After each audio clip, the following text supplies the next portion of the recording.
¿Estás seguro de que eres una buena persona? ¿O simplemente nunca estuviste en la situación correcta para demostrar lo contrario? ¿Alguna vez te has preguntado qué harías si tuvieras poder absoluto sobre otra persona? ¿Qué clase de persona serías? Este video no es cómodo, no es ligero, y no vas a terminar pensando igual que cuando empezaste. Es la historia de un experimento. Un experimento simple en apariencia. Se buscaban voluntarios para un estudio sobre la vida en prisión. Personas comunes, estudiantes universitarios, jóvenes sanos, mentalmente estables, sin antecedentes de ningún tipo. Individuos normales, como tú, como yo. El azar decidió quién sería prisionero y quién sería guardia. Solo el azar. Una moneda al aire. Nada más. Se construyó una prisión en el sótano de una universidad. Un escenario falso, pero con reglas reales. Los prisioneros fueron arrestados en sus casas sin previo aviso. Fichados, desnudados, despojados de sus nombres. Ahora eran solo un número. Se les dieron uniformes sin bolsillos, batas simples. Se les puso una cadena en el tobillo, para recordarles siempre dónde estaban. Siempre, los guardias recibieron un uniforme diferente, un uniforme que les daba autoridad, porras de madera que no debían usar, pero que llevaban consigo, gafas de sol de espejo, para que nadie pudiera ver sus ojos, para que nadie pudiera conectar con ellos. El uniforme era un escudo, una máscara. Las reglas eran sencillas. Mantener el orden.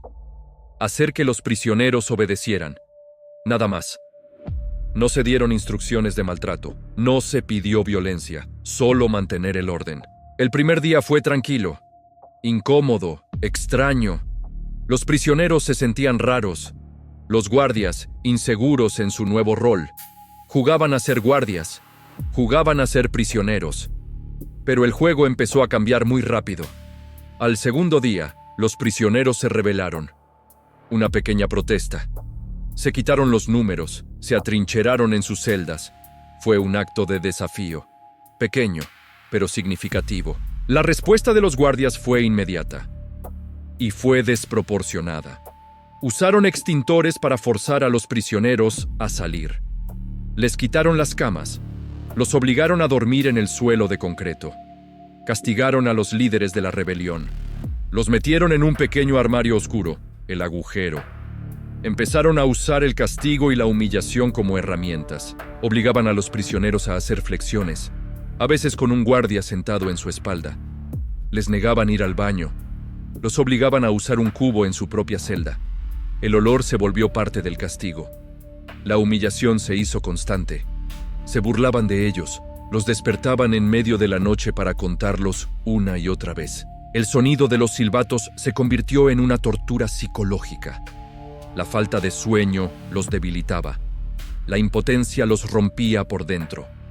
Lo más inquietante no era solo lo que hacían los guardias, era cómo lo hacían. Algunos se volvieron sádicos, creativos en su crueldad. Disfrutaban de su poder. Inventaban nuevos juegos para degradar a los otros. Y los otros guardias, los que no eran tan crueles, no decían nada. Miraban, participaban o simplemente se quedaban en silencio. Nadie detuvo a los guardias abusivos. Nadie cuestionó las órdenes. Estos no eran monstruos. Eran estudiantes que unos días antes iban a clase. Eran jóvenes con sueños, con familias, personas normales. Y los prisioneros se quebraron. Uno de ellos tuvo una crisis nerviosa a las 36 horas. Gritaba, maldecía, lleno de una rabia incontrolable. Al principio, los guardias pensaron que estaba fingiendo, que era parte del juego, pero su sufrimiento era real. Tuvieron que liberarlo.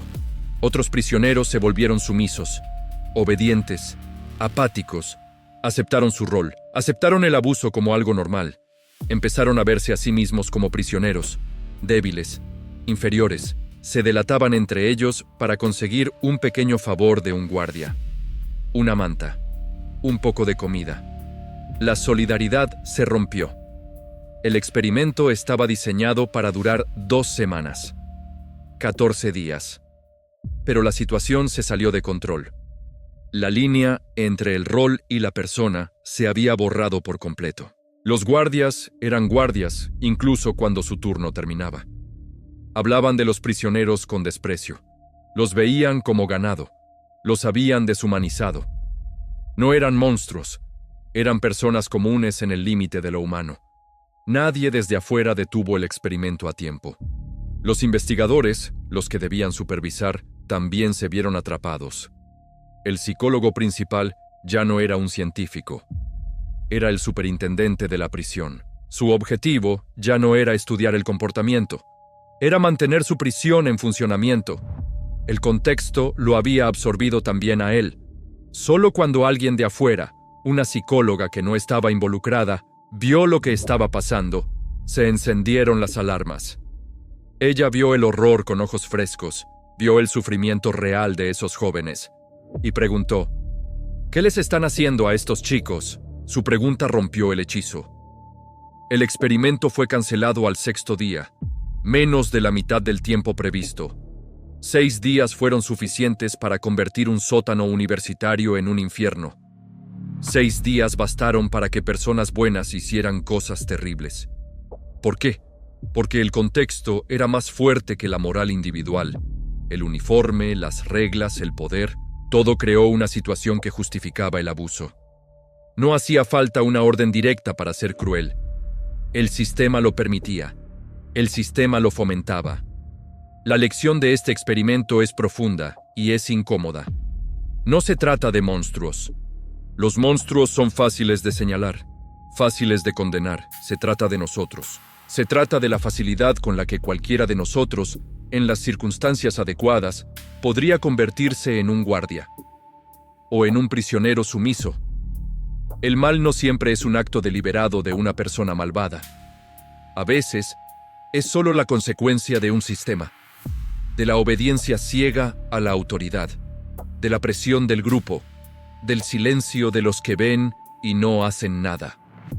Y ahora, la pregunta es para ti. Si hubieras estado allí con el uniforme y las gafas de espejo, con el poder de controlar a otros, ¿qué habrías hecho? ¿Habrías sido el que disfrutaba del poder? ¿El que miraba en silencio? ¿O el que se habría atrevido a decir basta? Piénsalo, de verdad piénsalo.